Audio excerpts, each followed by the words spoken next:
Priekšsēdētāj, es gribētu īsi atbildēt uz dažām tēzēm, kas tika izteiktas debāts. Esmu pateicīgs Judina kungam par viņu aktīvo dalību šajās diskusijās, bet tomēr man diemžēl jāiebilst. Attiecību uz to, ka tas nav tehniski iespējams. Tā tas nav, Judina kungs. Es neiedziļināsimies detaļās, es vienkārši gribētu atgādināt, ka gan Latvijas televīzija, gan arī paši kabeļtelevīzijas pārstāvji, arī komisijas sēde apgalvoja, ka tehnisko problēmu tur nav. Tur ir iespējami dažādi tehniski risinājumi, bet tas ir ļoti vienkārši izdarāms, un tāpēc tie pārmetumi, ka tehniski mūsu piedāvātais likumprojekts nav pareizs, nav atbilstošs, piedodiet, tas neatbilst patiesībai. Otrais moments, kas ir vēl būtiskāks, jo vairākie deputāti apgalvoja, ka mēs runājam par to auditoriju, kas nerunā latviski. Kolēģi, tā tas nav. Runa ir faktiski lietas būtība ir saistīta ir nevis ar valodu, bet tieši ar saturu. Ja jūs veidosiet kaut kādu programmu vai kanālu vai raidījumu, tā būs veiksmīga. To skatīsies tikai tad, ja tā programma vai kanāls atbilst mērķa auditorijas interesēm. Un līdz ar to jābūt ļoti skaidram priekšstātam, kam mēs darām vienu vai otru saturu. Ja, piemēram, mums ir jauniešu kanāls, diez vai varētu sagaidīt, ka kupla skaita seniori to skatīsies un otrādi. Ja mēs taisam kristīgu raidījumu, tad diez vai neticīgie cilvēki to regulāri un aktīvi skatīsies. Katrai grupai sabiedrība ir savas intereses. Latvijas sabiedrība ir daudzveidīga, un tieši sabiedriskiem mēdījiem jāatspoguļo visas sabiedrības intereses. Un Latvijas televīzija, diemžēl, un pārsvarā televīzijas latviešu valoda ir domātas latvieši. Tas ir to veido latvieši priekšlatvieši.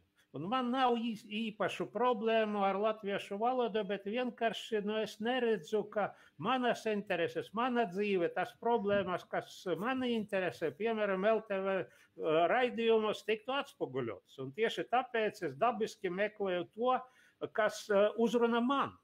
Un domāju, ka Judina kungs, es tikai varu piekrist Reginas Ločmeles teiktajam, ka jāieklausās speciālistu teiktajam.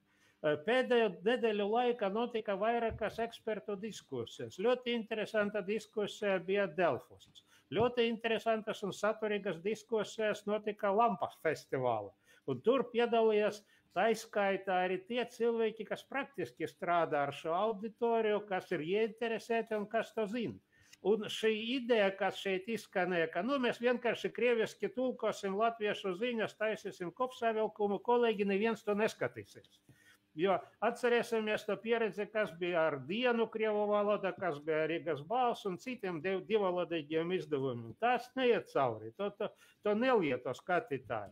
Paskatīsimies uz veiksmīgiem projektiem, tādi kā Delfi vai TVNets, tur saturs krievu valoda un latviešu valoda ir diezgan līdzīgs, bet atšķirīgs. Un to cilvēki dara profesionāli, un tāpēc šiem portāliem ir liela auditorija.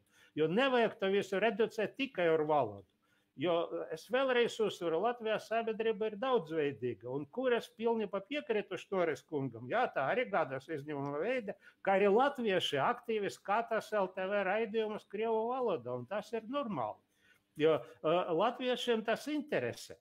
Un cilvēki vēlas saņemt daudzveidīgu informāciju, gan satura, gan formas ziņu. Un nevajag domāt, ka hibridkara problēma ir tikai krievvalodīga Latvijas iedzīvotāja problēma. Nebūt ne.